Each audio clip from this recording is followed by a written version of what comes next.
Hello student, my name is Komal Lama और मैं आपको यहाँ एक बहुत ही प्यारा, बहुत ही सुंदर, बहुत ही अच्छा सब्जेक्ट पढ़ाने वाला हूँ जो आपके नीट एग्ज़ाम में बहुत ज़्यादा हेल्प करेगा आपको। That is chemistry. तो जो केमिस्ट्री सब्जेक्ट है वो बहुत ही सुंदर सब्जेक्ट है। क्यों ऐसा मैं बोल रहा हूँ? नीट एग्ज़ाम को क्लियर करने के लिए हमें 3 सब्जेक्ट में पारंगत होना पड़ेगा। That is biology, chemistry and physics. अब बायोलॉजी जो होती है वो सभी बायो वाले स्टूडेंट की बहुत अच्छी होती है। सही बोल रहा हूँ ना? सारे बायो स्टूडेंट सबसे ज़्यादा प्यार किससे करते हैं? बायोलॉजी से।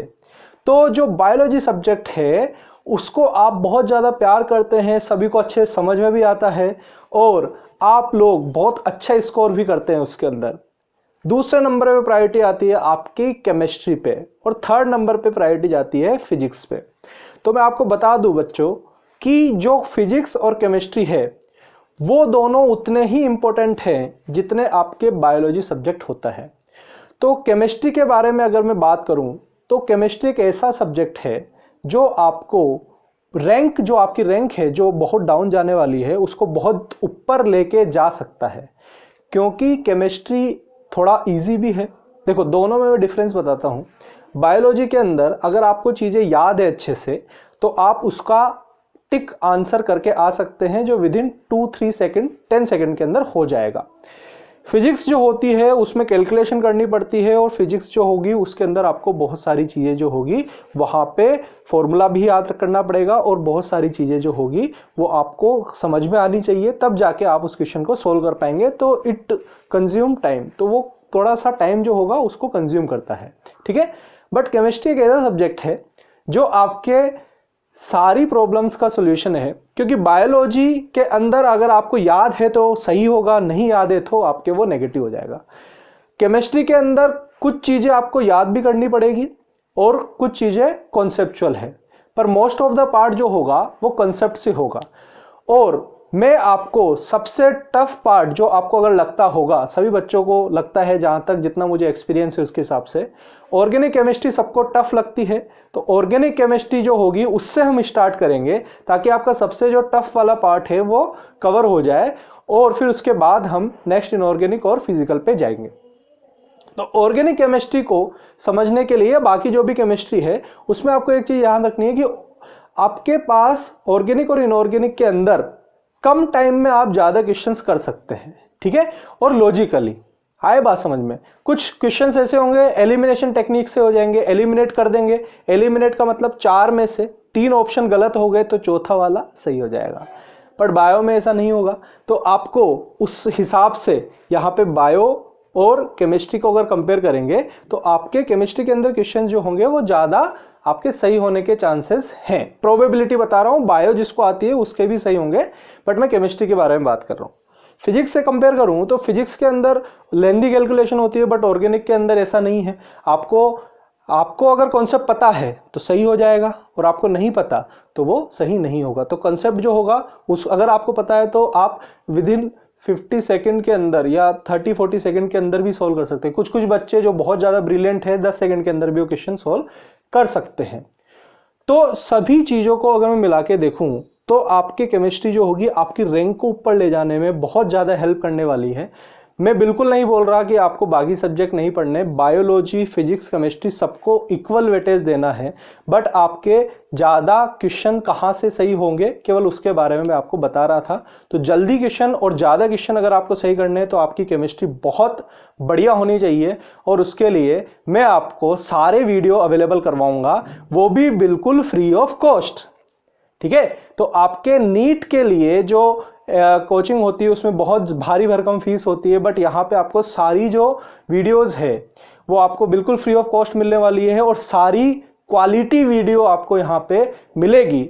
आप जब इन वीडियो को देखेंगे तो मैं आपसे वादा करता हूँ आप सभी लोग इतने कैपेबल हो जाएंगे कि आपके केमिस्ट्री के अंदर 180 में से 150 प्लस मार्क्स आ सकते हैं। आपके 180 में से 170, 175, 178, 180 मार्क्स भी आ सकते हैं, बट आपको उसके लिए और बहुत ज़्यादा मेहनत करनी पड़ेगी। तो वो आप और हम मिलके वो मार्क्स गेन कर लेंगे, बस आपको सारी चीज़ों को ध्यान से सुनना है, ठीक है। मेरे बारे में बताने से पहले मैं आपको एक छोटा सा कोटेशन बता देना चाहता हूं, जो मैंने अभी पढ़ा था, आज ही पढ़ा था मैंने। Our thoughts are architect of our life. मतलब हमारी जो थॉट है वो हमारी लाइफ का निर्माण करती है। आई बात समझ में? तो हमारी थॉट जितनी अच्छी होगी, हमारी सोच जितनी अच्छी होगी, उतना अच्छा हमारा जीवन होने वाला है। तो उसी सोच को लेते हुए हम ऑर्गेनिक केमिस्ट्री स्टार्ट करते हैं। और प्यारे बच्चों, सभी लोगों को मैं केवल इतनी सी रिक्वेस्ट करूंगा, जो चीज़ें यहाँ पढ़ा रहे हैं वो अगर अच्छे से आ गई ना तुम्हें, तो 100% गारंटी से मैं बोलता हूँ आपके नीट के अंदर आपको 650 मार्क्स, अगर सभी सब्जेक्ट आप इक्वली पढ़ते हैं तो आपको सारे जो 650 मार्क्स से ऊपर लाने में आपको कोई दिक्कत आने वाली नहीं है।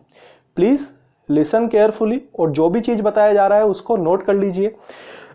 थोड़ा बहुत हंसी मजाक भी चलेगा, थोड़ा बहुत आपसे बातें भी करेंगे, बट आपका मेन फोकस होना चाहिए क्या? पढ़ाई। आपको केवल पढ़ना है जो बताया जा रहा है यहाँ पे। आई बात समझ में? अब हम स्टार्ट करते हैं बेटा। ऑर्गेनिक केमिस्ट्री का पहला चैप्टर जो आपको पता होगा क्या होगा, क्लास 11th का IUPAC नोमेनक्लेचर। तो सभी लोग IUPAC नोमेनक्लेचर हेडिंग डाल लीजिए। पेपर पेन लेके बैठना है, वरना देखने से कुछ नहीं होगा। आपको पेपर और पेन लेके बैठना है, सारी चीज़ें नोट करनी है, तभी जाके सिलेक्शन होगा। पेपर पेन लीजिए, नोट कीजिए और हंसते हंसते ऑर्गेनिक को आराम से सीख जाइए। पहला हम पार्ट पढ़ते हैं IUPAC नोमेनक्लेचर। जैसे ये चैप्टर पढ़ाते हैं तो 10th क्लास में बच्चों ने IUPAC नोमेनक्लेचर पढ़ा हुआ है। ऑर्गेनिक केमिस्ट्री 4th चैप्टर पढ़ा हुआ है कार्बन एंड कंपाउंड के अंदर। तो उनको लगता है कि क्या पढ़ा रहे हैं यार, बहुत इजी है, बहुत सिंपल है, ऐसे आ जाएगा तो मेरे को सब आता है। बट ये चीज़ ध्यान रखनी है, आपको अगर सब आता होता तो शायद 11th के अंदर ये चैप्टर आपको नहीं देते, क्योंकि आपने 10th में जितना पढ़ा है वो एक छोटा सा रूप है उसका। आपको उस छोटे रूप को ध्यान में रखते हुए बहुत सारी चीज़ों को समझते हुए चलना है। मैं आपको गारंटी से बहुत नई नई चीज़ें बताने वाला हूँ, और जिन बच्चों ने ये चैप्टर पहले से पढ़ा हुआ है उनको भी नई चीज़ें यहाँ पे मिलेगी। तो प्लीज़ सभी जो वीडियो है उसको लास्ट तक देखिएगा। 101% मैं आपको नई चीज़ें सिखाकर जाऊँगा, ये मेरी गारंटी है, आपने कभी नहीं पढ़ी होगी। ठीक है, तो चलिए स्टार्ट करते हैं। वीडियो को आप जितना ज़्यादा लाइक करेंगे और जितना ज़्यादा शेयर करेंगे उतने ज़्यादा बच्चों की हेल्प हो सकती है। तो आप प्लीज़ जो भी ये क्वालिटीज़ वीडियो हैं उनको प्लीज़ शेयर कीजिए, जिसको भी रिक्वायरमेंट है, जो नीट की तैयारी कर रहा है। चलिए स्टार्ट करते हैं। पहला chapter IUPAC nomenclature. IUPAC nomenclature के अंदर हम सबसे पहले बात करेंगे, IUPAC में हेडिंग डाल देता हूं। इसमें सबसे पहले हम बात करेंगे classification of organic compound. Classification of organic compound के अंदर आपके पहला जो क्लासिफिकेशन है, classification of organic compound based on structure और चेन बोल सकते हैं आप।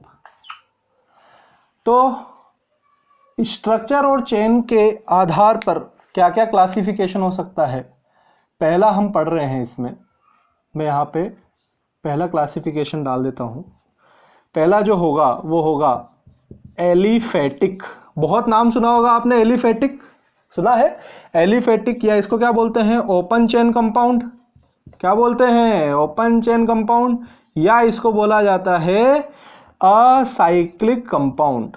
ठीक है। सेकंड क्लासिफिकेशन क्या हो जाएगा बच्चे? सेकंड क्लासिफिकेशन जो होगा वो होता है क्लोज चेन। अगर वहां ओपन है तो इधर क्या होगा? क्लोज चेन कंपाउंड होगा। दूसरा क्या बोलते हैं इसको? साइक्लिक कंपाउंड बोलते हैं।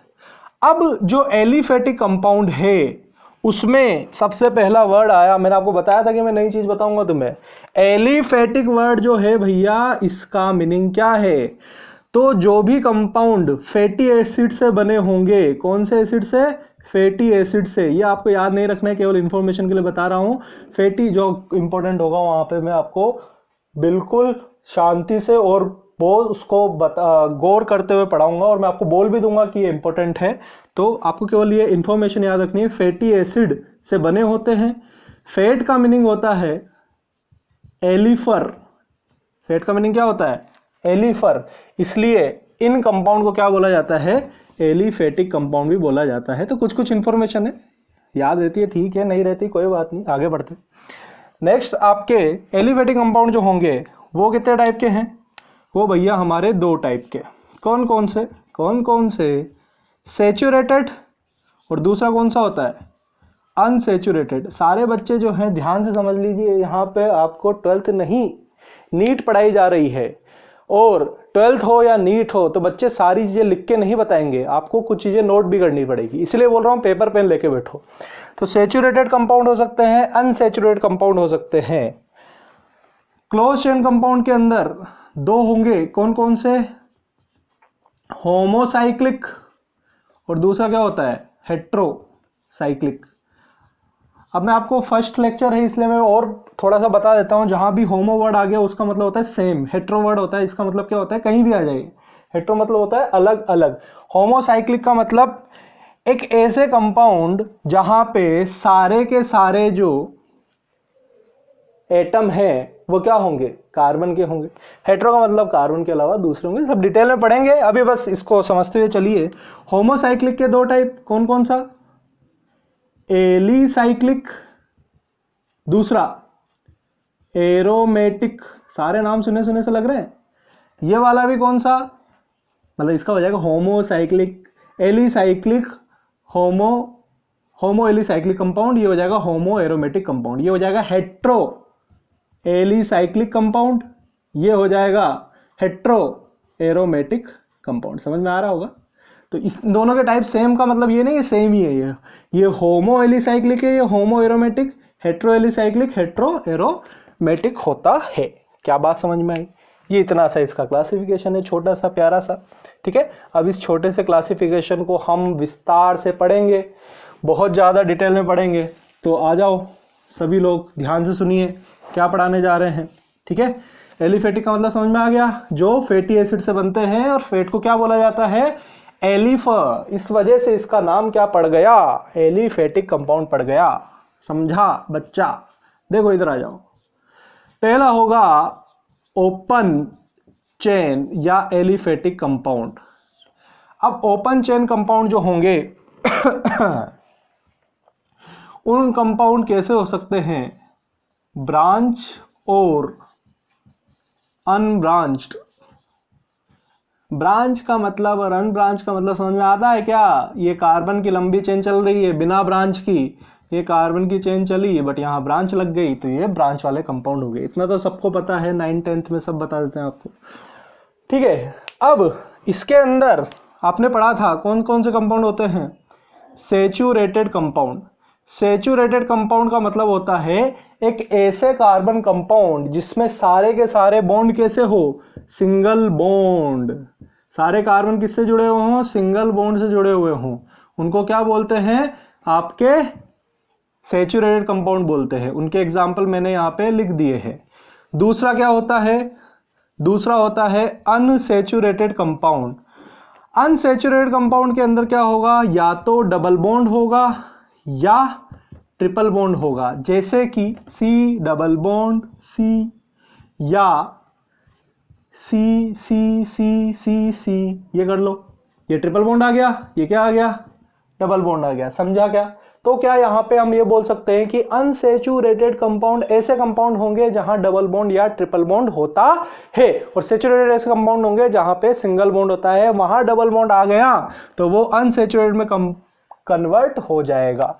अब जो सैचुरेटेड कंपाउंड है वो होगा आपके, उसका एग्जांपल होता है एल्केन। एल्केन बोल दो।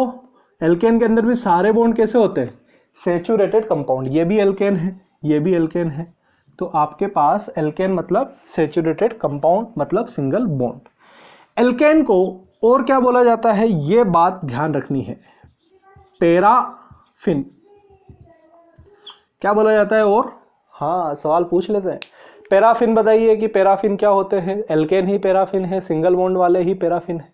ठीक है, दूसरा आता है हमारे पास अनसैचुरेटेड कंपाउंड, यानी कि double bond compound. Double bond के अंदर, डबल बॉन्ड वालों को तो बोलते हैं जो डबल बॉन्ड रखते हैं उनको बोला जाता है एल्कीन, ठीक है, और जो ट्रिपल बॉन्ड रखते हैं उसको बोला जाता है एल्काइन, ठीक है। मैं आपको जहाँ पे ज़रूरत होगी वो नाम बता दूंगा।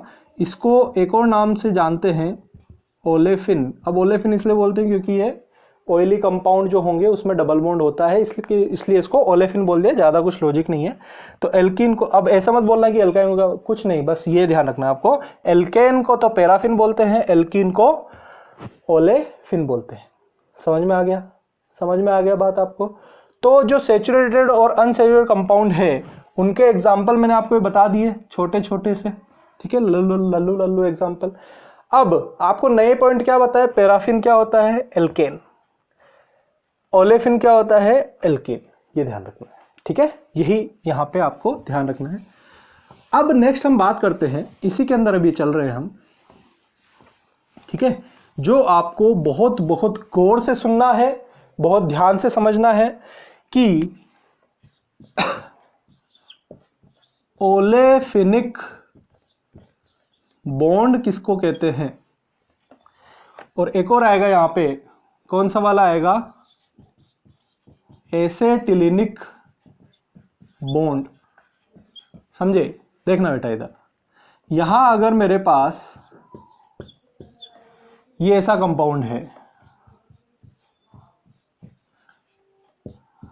अब ये तो तुम लगा सकते हो, मुझे लगता है कि तुम्हें आता है।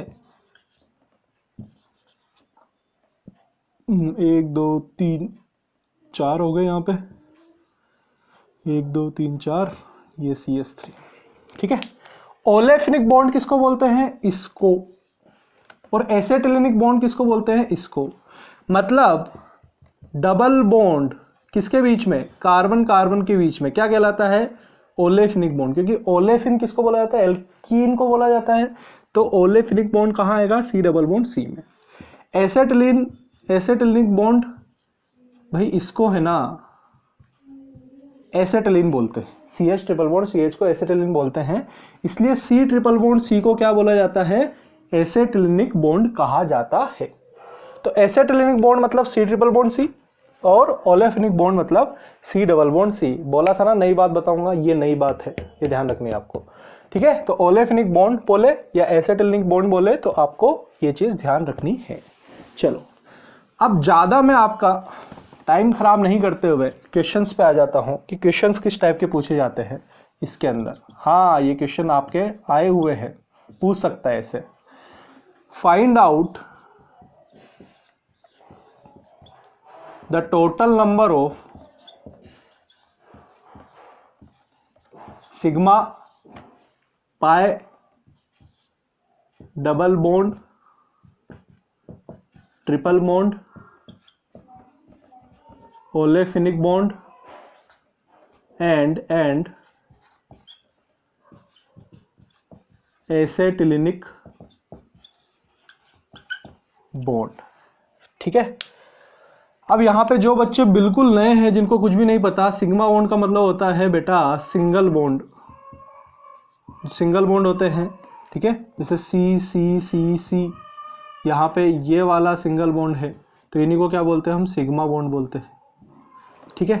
पाई बॉन्ड किसको बोलते हैं, जहाँ डबल बॉन्ड या क्या आ जाए, ट्रिपल बॉन्ड आ जाए, जैसे कि C डबल बॉन्ड C, तो यहाँ पे एक तो सिग्मा है, और क्योंकि 2 बॉन्ड दिख रहे हैं आपको, मैं ब्लैक से लिख देता हूँ इसको, एक सिग्मा है और एक क्या है पाई, ये नीचे वाला सिग्मा और ये ऊपर वाला पाई। ट्रिपल बॉन्ड आ गया, मान लो ये ट्रिपल बॉन्ड है, इसमें क्या होता है, इसमें एक सिग्मा और बाकी 2 क्या होते हैं, पाई बॉन्ड होंगे, ठीक है। तो पाई बॉन्ड कहाँ आएगा, जहाँ डबल या ट्रिपल बॉन्ड होंगे। डबल बॉन्ड के अंदर एक सिग्मा एक पाई, ट्रिपल बॉन्ड के अंदर एक सिग्मा और 2 पाई बॉन्ड होते हैं, ठीक है। डबल बॉन्ड ये डबल बॉन्ड, ये ट्रिपल बॉन्ड ये ट्रिपल बॉन्ड है। ओलेफिनिक और एसेटिलिनिक बॉन्ड में आपको बता चुका हूं, ठीक है। क्वेश्चंस पे आ जाओ, तो आपको ये चीज ध्यान रखनी है, जिसको समझ में आ रहा है वो आप समझते चलिए, जिसको नहीं आ रहा है वो स्क्रीनशॉट ले लीजिए। चलिए क्वेश्चन स्टार्ट करते हैं। पहला क्वेश्चन आ गया इसके अंदर, CH3 CH double bond CH2, दूसरा CH3 CH, तीसरा CH3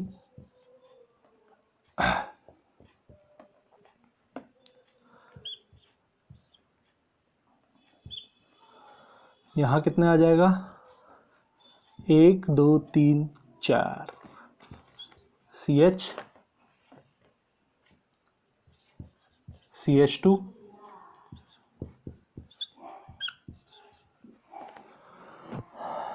चौथा